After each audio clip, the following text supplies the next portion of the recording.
Dad, if I wanted to marry a 6 or even a 7, and he was someone I really loved, would you let me? Dad set his mug down, and his eyes focused on me. I tried not to give anything away with my expression. His sigh was heavy, full of grief. America, if you loved an 8, I'd want you to marry him. But you should know that love can wear away under the stress of being married.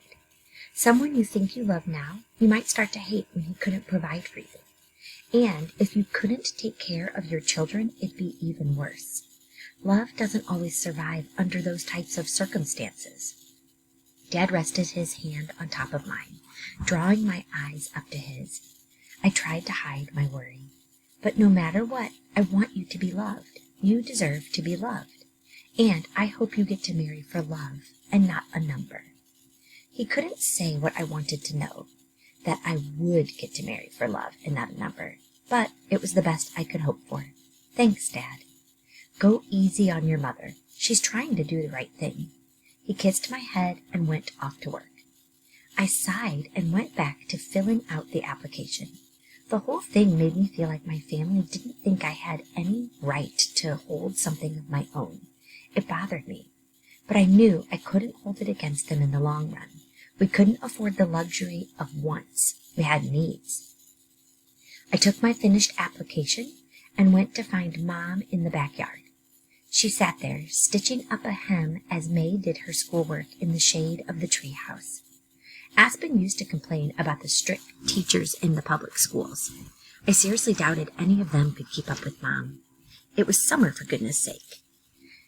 Did you really do it? May asked, bouncing on her knees. I sure did. What made you change your mind? Mom can be very compelling, I said pointedly, though Mom was obviously not ashamed at all of her bribery. We can go to the services office as soon as you're ready, Mom. She smiled a little. That's my girl. Go get your things and we'll head out. I want to get yours as soon as possible. I went to grab my shoes and bag as I'd been instructed, but I stopped short at Jared's room. He was staring at a blank canvas, looking frustrated. We kept rotating through options with Jared, but none of them were sticking. One look at the battered soccer ball in the corner of the secondhand microscope that we'd inherited as payment one Christmas, and it was obvious that his heart just wasn't in the arts. Not feeling inspired today, huh? I asked, stepping into his room. He looked up at me and shook his head. Maybe you could try sculpting like Coda. You have great hands. I bet you'd be good at it. I don't want to sculpt things, or paint, or sing, or play the piano. I want to play ball. He kicked his foot into the aging carpet. I know, and you can for fun, but we need you to find a craft you're good at to make a living. You can do both. But why, he whined. You know why. It's the law. But that's not fair. Jared pushed the canvas to the floor, where it stirred up dust in the light from his window. It's not our fault our great-grandfather or whoever was poor. I know it really seemed unreasonable to limit everyone's life choices based on your ancestors' ability to help the government, but that was how it all worked out. And I suppose I should just be grateful that we were safe. I guess it was the only way to make things work at the time. He didn't speak. I breathed a sigh and picked up the canvas, setting it back into place. This was his life, and he couldn't just wipe it away. You don't have to give up your hobbies, buddy, but you want to be able to help Mom and Dad and grow up and get married, right? I poked at his side. He stuck his tongue out in playful disgust, and we both giggled. America, Mom called down the hall. What's taking you so long? Coming, I yelled back, and then turned to Jared. I know it's hard. It's just the way it is, okay? But I knew it wasn't okay. It wasn't okay at all. Mom and I walked all the way into the local office. Sometimes we took the public buses if we were going too far or if we were working. It looked bad to show up sweaty at the house of a 2. They already looked at us funny anyway. But it was a nice day out, and the trip was just shy of being too long. We obviously weren't the only ones trying to get our submission in right away. By the time we got there, the street in front of the Province of Carolina Services office was packed with women. Standing in line, I could see a number of girls from my neighborhood in front of me, waiting to go inside. The trail was nearly 4 people wide and wrapped halfway around the block. Every girl in the province was signing up. I didn't know whether to feel terrified or relieved. "Magda!" someone called. My mother and I both turned at the sound of her name. Celia and Camber were walking up behind us with Aspen's mother. She must have taken the day off to do this. Her daughters were dressed up as neatly as they could afford, looking very tidy. It wasn't much, but they looked good no matter what they wore, just like Aspen. Camber and Celia had the same dark hair and beautiful smiles. Aspen's mother smiled at me, and I returned her grin. I adored her. I only got to talk to her every once in a while, but she was always nice to me, and I knew it wasn't because I was a step up from her. I'd seen her give clothes that didn't fit her kids anymore to families who had next to nothing. She was just kind. "Hello, Lena, Camber, Celia, how are you?" Mother greeted them. "Good," they sang in unison. "You guys look beautiful," I said, placing one of Celia's curls behind her shoulder. "We wanted to look pretty for our picture," Camber announced. "Picture?" I asked. "Yes," Aspen's mother spoke in a hushed voice. "I was cleaning at one of the magistrate's house yesterday. This lottery isn't much of a lottery at all. That's why they're taking pictures and getting lots of information. Why would it matter how many languages you spoke if it were random?" That had struck me as funny, but I thought that was all information for after the fact. It appears to have leaked a little. Look around. Lots of girls are way overdone. I scanned the line. Aspen's mother was right, and there was a clear line between those who knew and those who didn't. Just behind us was a girl, obviously a 7, still in her work clothes. Her muddy boots might not make the picture, but the dust on her overalls probably would. A few yards back, another 7 was sporting a tool belt. The best I could say about her was that her face was clean. On the other end of the spectrum, a girl in front of me had her hair up in a twist with little tendrils framing her face. The girl beside her, clearly a 2 based on her clothes, looked like she was trying to drown the world in her cleavage. Several had on so much makeup they looked kind of like clowns to me, but at least they were trying. I looked decent, but I hadn't gone to any such lengths. Like the 7s, I hadn't known to bother. I felt a flutter of worry. But why?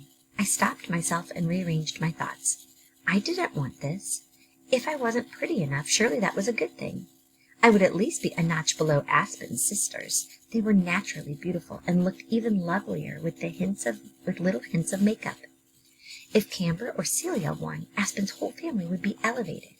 Surely my mother couldn't disapprove of me marrying a 1 just because he wasn't the prince himself. My lack of information was a blessing. "I think you're right," Mom said. "That girl looks like she's getting ready for a Christmas party." She laughed, but I could tell she hated that I was at a disadvantage. "I don't know why some girls go so over the top. Look at America. She's so pretty. I'm so glad you didn't go that route," said Mrs. Ledger said. "I'm nothing special. Who would pick me next to Camber or Celia?" I winked at them, and they smiled. Mom did too, but it was forced. She must have been debating staying in line or forcing me to run home and change. "Don't be silly. Every time Aspen comes home from helping your brother, he always says the singers inherited more than their fair share of talent and beauty," Aspen's mother said. "Does he really? What a nice boy," my mother cooed. Yes, a mother couldn't ask for a better son. He's supportive, and he works so hard. "He's going to make some girl very happy one day," my mother said. She was only half into the conversation as she continued to size up the competition. Mrs. Ledger took a quick look around. "Between you and me, I think he might already have someone in mind." I froze. I didn't know if I should comment or not, unsure if either response would give me away. "What's she like?" my mother asked. Even when she was planning my marriage to a complete stranger, she still had time for gossip. "I'm not sure. I haven't actually met her. And I'm only guessing that he's seeing someone, but he seems happier lately," she replied, beaming. "Lately? We've been meeting for nearly 2 years. Why only lately?" "He hums," Celia offered. Yeah, he sings too, Camber agreed. He sings, I exclaimed. Oh, yeah, they chorused. Then he's definitely seeing someone, my mother chimed in. I wonder who she is. You've got me, but I'm guessing she must be a wonderful girl. These last few months he's been working hard, harder than usual, and he's been putting money away. I think he must be trying to save up to get married. I couldn't help the little gasp that escaped. Lucky me, they all attributed it to the general excitement of the news. And I couldn't be more pleased, she continued. Even if he's not ready to tell us who she is, I love her already. He's smiling, and he just seems satisfied. It's been hard since we lost Alec, and Aspen's taken so much on himself. Any girl who makes him this happy is already a daughter to me. She'd be a lucky girl. Your Aspen is a wonderful boy, Mom replied. I couldn't believe it. Here his family was, trying to make ends meet, and he was putting away money for me. I didn't know whether to scold him or kiss him. I had no words. He really was going to ask me to marry him. It was all I could think about. Aspen, Aspen, Aspen. I went through the line, signed it at the window to confirm that everything on my form was true, and took my picture. I sat in the chair, flipped my hair once or twice to give it some life, and turned to face the photographer. I don't think any girl in all of Ilya could have been smiling more than me. Chapter 4. It was Friday, so the Ilya Capital Report would be on at 8. We weren't exactly obligated to watch, but it was unwise to miss it. Even eights, the homeless and the wandering, would find a store or a church where they could see the report. And with the selection coming up, the report was more than semi-requirement. Everyone wanted to know what was happening in that department. Do you think they'll announce the winners tonight? May asked, stuffing mashed potatoes into her mouth. No, dear. Everyone who's eligible still has 9 days to submit their applications. It'll probably be 2 more weeks until we know. Mom's voice was the calmest it had been in years. She was completely at ease, pleased to have gotten something she really wanted. Aw, I can't stand the wait, May complained. She couldn't stand the wait, and it was my name in the pot. Your mother tells me you had quite a long wait in line. I was surprised. Dad wanted in on this conversation. Yeah, I said, I wasn't expecting that many girls. I don't know why they're giving people 9 more days. I swear everyone in the province has already gone in. Dad chuckled. Did you have fun gauging the competition? Didn't bother, I said honestly. I left that to Mom. She nodded in agreement. I did. I couldn't help it. But I think America looked good, polished but natural. You are so beautiful, honey. If they really are looking through instead of picking at random, you have an even better chance than I thought. I don't know, I hedged. There was that girl who had on so much red lipstick she looked like she was bleeding. Maybe the prince likes that kind of thing. Everyone laughed, and Mom and I continued to regale them with commentary on the outfits we'd noticed. May drank it all in, and Jared sat smiling between bites of dinner. Sometimes it was easy to forget that as long as Jared had been able to really understand the world around him, things had been stressful in our house.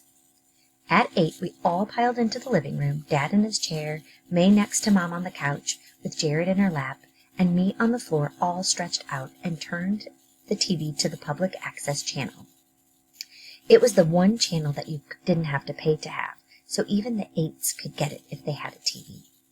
The anthem played. Maybe it's silly, but I always loved our national anthem. It was one of my favorite songs to sing. The picture of the royal family came into view. Standing at the podium was King Clarkson. His advisors, who had updates on the infrastructure and some environmental concerns, were seated to one side, and the camera cut to show them. It looked like there would be several announcements tonight. On the left of the screen, the Queen and Prince Maxim sat in their typical cluster of throne-like seats and elegant-looking clothes, looking regal and important. There's your boyfriend, Ames, May announced, and everyone laughed. I looked closely at Maxim. I guess he was handsome in his own way. Not at all like Aspen, though. His hair was a honey color, and his eyes were brown. He kind of looked like summertime, which I guess was attractive to some. His hair was cropped short and neatly done, and his gray suit was perfectly fitted to him.